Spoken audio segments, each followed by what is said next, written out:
Debt and employment equal recession.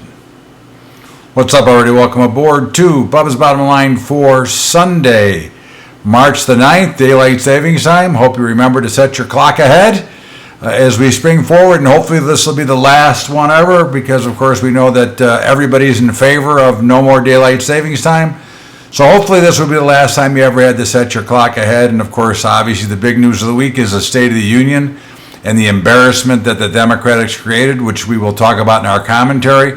But again, I don't blame them for not standing or not cheering for certain things, but there are things that I think were pretty disrespectful, and we'll talk about that later. But of course, the big news of the week is the tariffs, on again, off again, and whatever.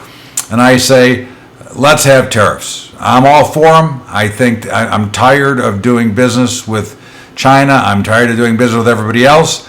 And again, the problem is that the currency will make up for the tariffs anyways, as we saw during the week, a pretty precipitous drop in the dollar, which overcomes the amount of tariffs anyways.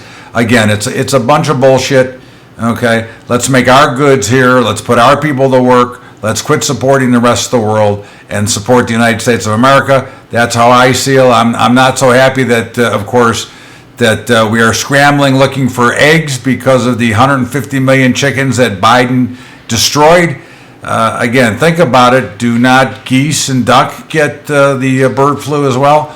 It's really a mess what they've created. And of course, the price you're paying for eggs at the store. And remember, eggs, kind of like gasoline or fuel, are involved in a lot of things you do. So they make the price of things a lot higher. And of course, inflation is still raging away. We are catching a break in oil with that coming down, but remember, it ain't coming down as fast as it went up. And of course, we talked about the recession and employment. The employment is indicating that we are headed for a recession. We dropped 588,000 jobs, only showing an increase of 151 on Friday. And I think it's worse than that. And if you look at the other indicators, not just the U3, but the U6, the U12, you can see that there are a lot of indications that a recession is coming, jobs are weakening, and again, unemployment rates heading into recessions, they are very characteristic for what we're seeing. Finally, CNN retracted a fact-check statement over Trump's transgender mice claim. You know, I don't like all this fact-checking in general. Okay, again, we know that a lot of people lie. Again, I'm not saying that President Trump does not sometimes enhance what he perceives as the truth, but the fact-checking is a joke, and the way that they do it, and of course, they never have to take it back. That's one of the problems that I see. But either way, I believe that the president did a good job. I thought the State of the Union was very good, and I think we're seeing some good things coming out of it. In the meantime, Trump is calling for a manufacturing boom, which I think if he gets his way, we will get a manufacturing boom. Again, I believe that if we pull together as a country, okay, and go back to rebuilding the United States of America, and we build product here, A, we'll have better product, B, we'll have better schools. I mean, after all, we are going to end the Department of Education, which, thank God, I mean, when Carter took it over and started the DOE, we were number 1 in the world. Now we're number 40. So think about how many people were behind when it comes down to that. But I would like to see a manufacturing boom in this country. I would like to see our people go back to work. You know, we have a whole generation of people that are not skilled in a lot of things. And since we've now rotated over to a lot of AI, a lot of technology, guys my age, let's say 45 to 65, if they don't have a skill, could be line workers, could do a lot of things, and we could see a lot more manufacturing in this country. We now see that Trump is trying to put an end to the war in Ukraine, and he is threatening Putin with real sanctions. And of course, these won't be the bullshit sanctions that Biden put on that helped Russia flourish. This would be very painful for Russia, and I hope that he does it. Listen, I'd like to see the war over. I'm tired of supporting that war as well. I'm sure you are as well, taking your tax dollar. Russia's got to come into line, and I think that they will. I think, as they say, there's a new sheriff in town, and his name is President Donald Trump. And whether you like him or you don't like him, I think he is bringing back some law and order. We talked about last week about what he did with Zelensky.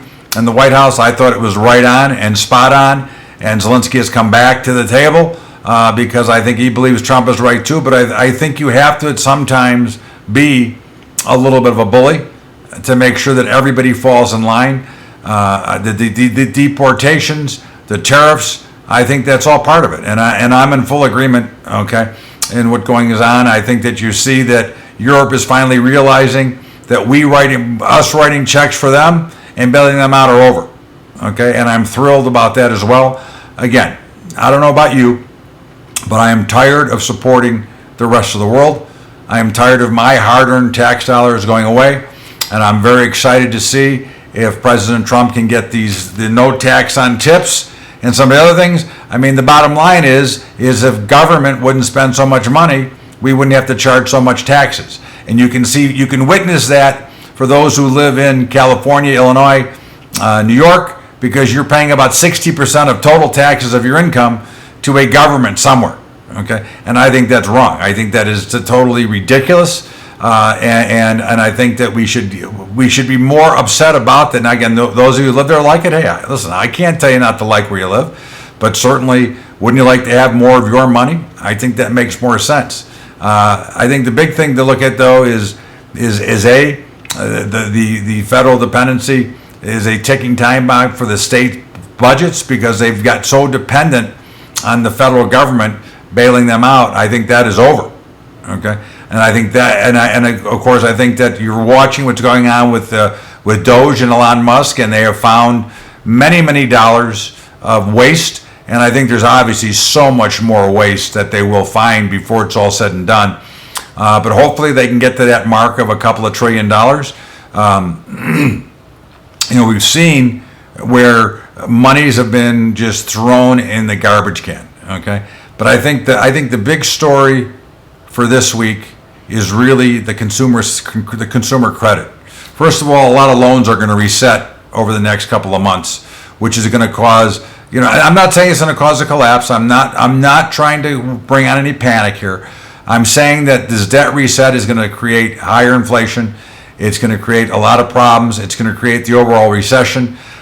We see consumer credit is well over $5 trillion. The dollar amount is not as important because, again, the numbers are so different than they were. But the amount that the key fact is the amount of people that owe the max or close to the max on their credit card who are paying usury rates to borrow that money and can't pay it. And I think that is the problem with easy lending, easy credit. And I think once again, you're going to see there's already talk of banks having some particular problems. And when this debt resets and these loans don't get paid back, now there's just so you understand, there's a certain percentage of loans that they don't really need to get paid back. But when they get past that certain balance, and because they're selling derivatives, again, on their loans, that could create the major problem. So I think, to sum it up, I think we're headed into a recession. I already think we're in a recession, but I think we're headed in. And no matter what job President Trump does, no matter how good I think he's doing, there's going to be some pain to pay before we get to the other side of this. And I think that's a big problem. It's going to be what it is, but you saw the markets melt down a little bit, and I think that's also just beginning. But we'll get more of that in our market report. This is Bubba's Bottom Line for Sunday, March the 9th. Let us step out of here for our break, and we'll come back with our market report. What's up, kids?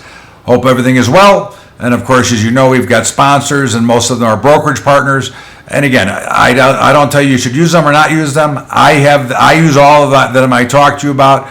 I also have others, but I do think these are the best for us. And of course, one is Capital Trading Group, CTG, commodities and futures. And again, I recommend everybody to have two brokers. If you trade equities, to have an equities broker and options. And if you trade futures and commodities, because they're different, they act differently, and they charge different fees. I think it'll be much heavier having separate, but Capital Trading Group is our futures and commodities broker. Tradier is our equity broker. $10 a month flat saves me $100,000 a year in commission.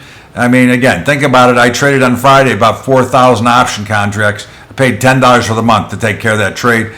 Check them out. They're scrolling on the bottom or on the sides. And of course, ITM Trading, if you're a gold and silver fan, that's where I buy all my physical gold and silver from ITM Trading. Check them out. And of course, SpookyExpress.com, if you're a little bit of a gambler, check out SpookyExpress.com for your offshore bookmaking if you're so inclined.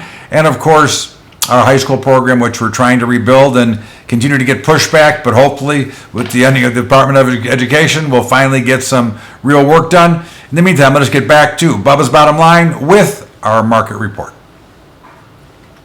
Welcome back. It is Sunday, March the 9th. It is Bubba's Bottom Line. We're in March Madness, and the markets are already in March Madness as they got clobbered last week and continue to sell off, and there's a lot of things to be concerned about for my market. You know, all week last week I said look for the wild rally, and we had a couple. I believe we were down Tuesday pretty big and came all the way back.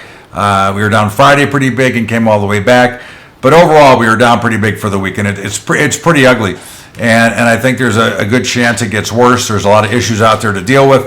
Now, we happen to be long across the board, all the indexes, because they're so oversold. Now, one of the things you want to look at is a lot of the indices are below their 200-day moving average or right at it.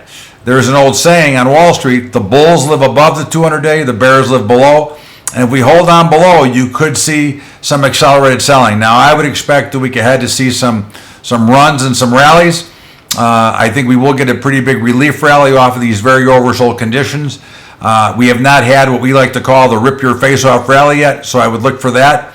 In the meantime, in the rest of the markets, the dollar was lower, and as I said earlier, the lower dollar is making up for the tariffs if you're concerned. Again, we had tariffs before and the markets thrived, and so did everything else. So again, I'm not concerned at all about the tariffs, but we would be long the dollar if we trade it. We do not trade it, but we would be long it. The euro currency, we are short. It had a nice big up week. Lots of things going on. Bonds and notes are lower. We are still short those, and that tells you that interest rates are going higher, which I believe that they are. Bitcoin had a rough week, and it actually traded down to 78,000, got back into like 95 and closed the week at 87,000. Look, I think 85,000 was my first target. I think you'll probably see another test of that low at 78 or 75. And then you could look for a little bit of a bounce. We're still long.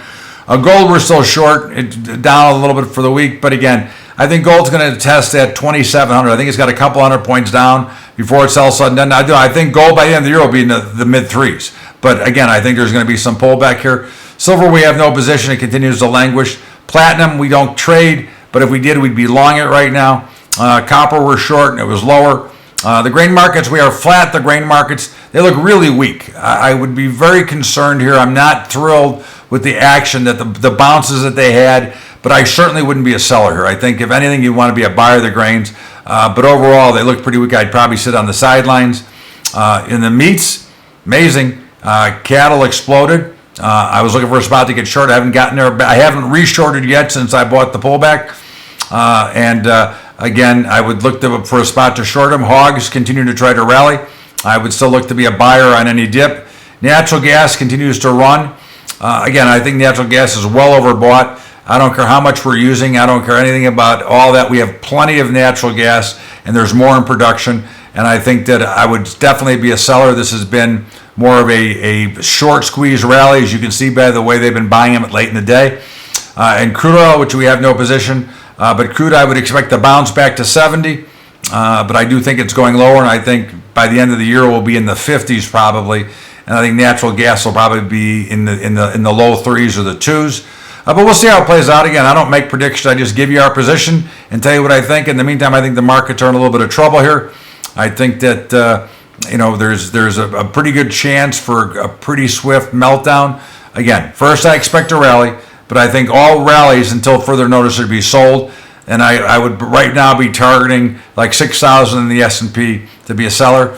That's the way I see it for the markets. Let us take our final break and come back with our commentary here on Bubba's Bottom Line, Sunday, March the 9th. Well, kids, I'm not going to go through the whole speech. I'm just going to tell you, check out our sponsors. Capital Trading Group, TRADIER Brokerage, ITM Trading, SpookyExpress.com, and our high school program on the bottom or on the side. Check them out. And, of course, let's get back to Bubba's Bottom Line and my commentary. Welcome back. This is Bubba's Bottom Line. It is Sunday, March the 9th. And, of course, if you will caught the State of the Union, obviously the State of the Union is more of a bragging thing and things you're planning on doing. But I thought that President Trump did a nice job with a lot of the people that he recognized. And again, I think Al Green from Houston showed what an asshole that he was, yelling for impeach, impeach, impeach. I think he made a fool out of himself. I think the Democrats with their little shitty signs were foolish. Okay, I don't care if they don't stand. I don't care if they don't clap. But I think they missed some great opportunities to show some goodwill with the 13-year-old with cancer who wants to be a policeman, to the mother of Laken Riley, and to some of the other tragic stories that were gone over and the people that were there. I thought that the Democrats embarrassed themselves by not at least acknowledging and standing up for them. Again, you don't have to stand up for President Trump, but I think you embarrassed yourself. I think Al Green, you were a total embarrassment. I think those little petty signs, like really, are we in grade school or are we in second grade showing those stupid ass signs? In the meantime, I thought President Trump did a great job. I think he's doing a good job as president. And I think the Democratic Party, if we're going to get back to real politics in this world, in this country, I think we better get some of the people on the left to grow up and not worry about the little signs and not have and not actually ignoring people that have served this country. I think that those are some of the problems that we got. Again, we have a lot of problems to deal with, but certainly that was not a show of respect for those people that were special guests of President Trump. Again, you want to show Trump respect? I got no problem with that. That's up to you. But certainly you could show some respect to the people that are either family have lost their lives taking care of this country. And to me, that's a much bigger deal, and that just shows a much deeper problem. And this is Bubba's Bottom Line. We'll get ready for March Madness. Next Sunday is the draw. And then, of course, we'll have picks every day. In the meantime, have a great weekend, everybody. Enjoy yourself. And remember, if you didn't set your clocks ahead, you better do it now. You'll be late for work tomorrow. Adios.